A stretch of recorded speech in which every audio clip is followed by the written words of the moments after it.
وہ تمام تحائف وصول کرتا ہے اس ملک کے چیف آف پروٹوکول سے. یہ ایک طریقہ کار ہے جس کے تحت جو پروٹوکولز آپس میں طے ہیں ملکوں کے اس کے مطابق. جب یہ گھڑی ملی تو ہمارے جو فورن آفس کے چیف آف پروٹوکول ہیں انہوں نے اس کو ریسیو کیا سعودی حکومت سے. اس کے بعد جو چیف آف پروٹوکول ہے وہ رولز کے مطابق جب پاکستان یہ سارے تحائف پہنچتے ہیں ان کو حوالے کر دیتا ہے توشہ خانہ ڈپارٹمنٹ کے، جو کہ کیبنٹ ڈویژن کے تحت کام کرتا ہے. وزیر اعظم کا اس سارے معاملے سے وزیر اعظم آفس کا یا وزیر اعظم کا کوئی تعلق نہیں ہے. چیف آف پروٹوکول نے تحفے ریسیو کیے، وہ پاکستان لے کے آئے، انہوں نے وہ تحائف جو ہیں وہ کیبنٹ ڈویژن کے جو توشہ خانہ کا ڈپارٹمنٹ ہے اس کے حوالے کر دیے. اب کیبنٹ ڈویژن اس کی رسید جاری کرتی ہے، وہ رسید جو ہے وہ واپس جو متعلقہ ڈپارٹمنٹ ہے اس میں جمع ہو جاتی ہے. اس کے بعد کیبنٹ ڈویژن کے تحت رولز کے مطابق ان تحفوں کی ایویلیویشن کی جاتی ہے کہ اس تحفے کی کیا قیمت ہے. اس کے لیے ایک بورڈ بنتا ہے، اس کے اندر جو ہے وہ ایک ڈیٹیلڈ طریقہ کار طے ہے کہ توشہ خانے کا جو قیمت ہے وہ کیسے طے ہوگی. یہ کیبنٹ ڈویژن کے تحت ہے. وہ اس کی ایویلیویشن کرتے ہیں اور ایویلیویشن کرنے کے بعد جو متعلقہ اس کیس میں فار ایگزامپل وزیر اعظم کو تحفہ ملا تھا تو وہ وزیر اعظم آفس کو یہ لکھ کے بھیجتے ہیں کہ آپ کو فلانے ملک سے جو تحفہ ملا تھا اس کی ہم نے ایویلیویشن کی ہے، اس کی یہ قیمت ہے.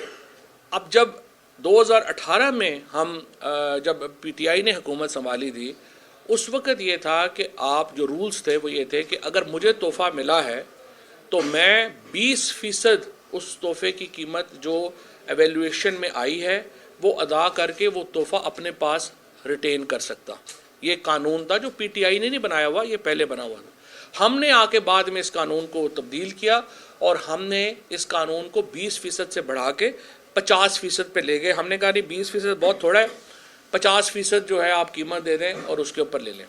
اور آج تک اسی قانون کے اوپر تمام وزرائے اعظم نے اور ہمارے سرکاری آفیسرز نے، ہمارے جتنے بھی لوگ ہیں انہوں نے جو تحفے باہر سے ملے ہیں وہ 20% قیمت دے کے اپنے پاس ریٹین کیے ہیں. اب آ کے ہم نے اس کو قانون کو تبدیل کیا ہے اور اس کو ہم نے 50% جو ہے وہ کر دیا ہے. اگر اس کو آپ نے 100% کرنا ہے تو وہ ظاہر ہے کہ اس کے لیے قانون میں تبدیلی چاہیے، وہ قانون جو ہے وہ اس کو کر سکتے ہیں. اچھا، یہاں پہ میں آپ کو بتا دوں یہ جو گھڑی ہے اس کی ایویلیویشن جو کی کیبنٹ ڈویژن نے، انہوں نے اس کو ایویلیویٹ کیا 10 کروڑ روپے کے قریب، لگ بھگ 10 کروڑ سم تھنگ کچھ تھا، یا 9 کروڑ 87 لاکھ یا سم تھنگ، بٹ 10 کروڑ کے قریب اس کو راؤنڈ فگر میں کر دیتا ہوں. اس کے 10 کروڑ کی پرائس جو ہے وہ اس گھڑی کی اور اس سیٹ کی جو ہے وہ ایویلیویٹر نے مقرر کی اور رولز کے مطابق 20% اس کا ادا کر کے یہ جو تحفہ تھا یہ عمران خان صاحب کی ذاتی ملکیت میں چلا گیا.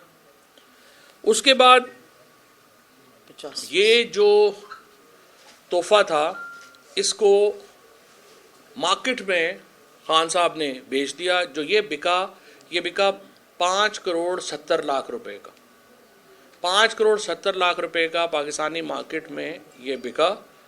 اور اس کے مطابق اس کے اوپر کیپٹل گین ٹیکس بھی ادا کیا گیا. یہ خان صاحب کے جو گوشوارے ہیں ان میں بھی جو ہے اس کو ظاہر کیا گیا اور الیکشن کمیشن میں بھی اس کو ڈکلیئر کیا گیا. یہ ہے اس کہانی کی ساری روادات. اب رات کو جو انہوں نے جیو والوں نے شاہ زیب خانزادہ کے پروگرام میں جس طریقے سے عمر ظہور نام کے ایک آدمی کو پیش کیا اور اسے کہا کہ یہ اس گھڑی کا بائر ہے. عمر ظہور نام کے کسی شخص کو یہ گھڑی نہیں بیچی گئی، نہ ہی یہ گھڑی کبھی جو ہے وہ فرا گجر جو ہیں ان کے جو ہے وہ حوالے کی گئی بیچنے کے لیے، اور نہ ہی ظاہر ہے اس کا ان سے کوئی تعلق ہے. اور اب رات کو میں سن رہا تھا جو احسن سلیم گجر ہیں جو خاوند ہیں ان کے فرا بی بی کے، انہوں نے رات کو یہ واضح طور کے اوپر کہا ہے کہ وہ اس شخص سے کبھی نہیں ملی عمر ظہور سے. عمر ظہور کون ہے؟ ناروے میں یہ فیملی رہتی تھی، 4 بھائی ہیں، 4 میں سے 3 بھائی جو ہیں وہ ناروے میں جیل میں کرمنل کیسز میں۔ خود عمر ظہور کے اوپر منی لانڈرنگ کا کیس ہوا۔ منی لانڈرنگ کے کیس میں عمر ظہور ناروے کو چھوڑ کے وہ دبئی میں آ کے رہنے لگا، اور دبئی میں بھی ان کی جو ایکٹیویٹیز ہیں وہ نوٹوریس ہے۔ بعد میں وہ پاکستان آئے۔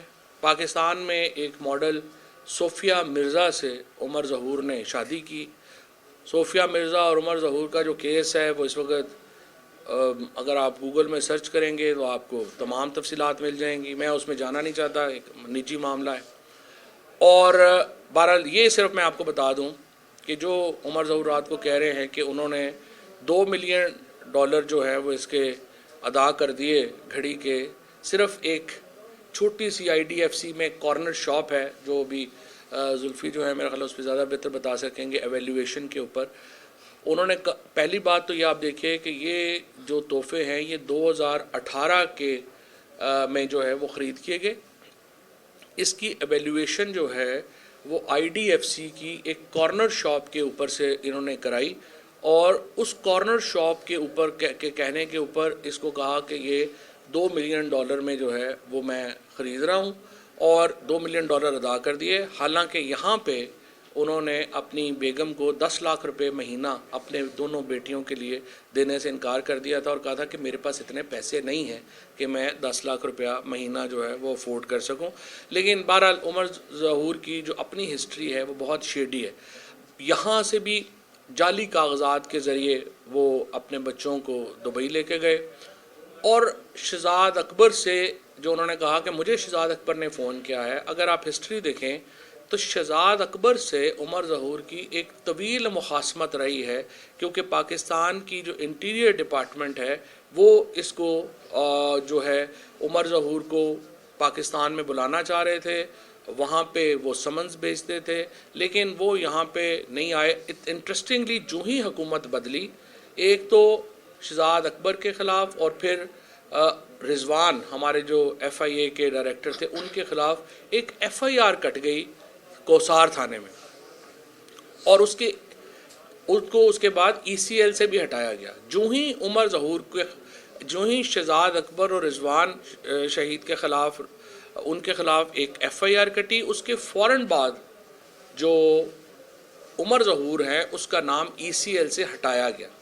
ECL سے ہٹانے کے بعد 1 مہینے کے اندر اس نے یہ پریس کانفرنس کر دی اور کہا کہ یہ $2 ملین جو ہیں وہ میں نے ادا کیے ہیں۔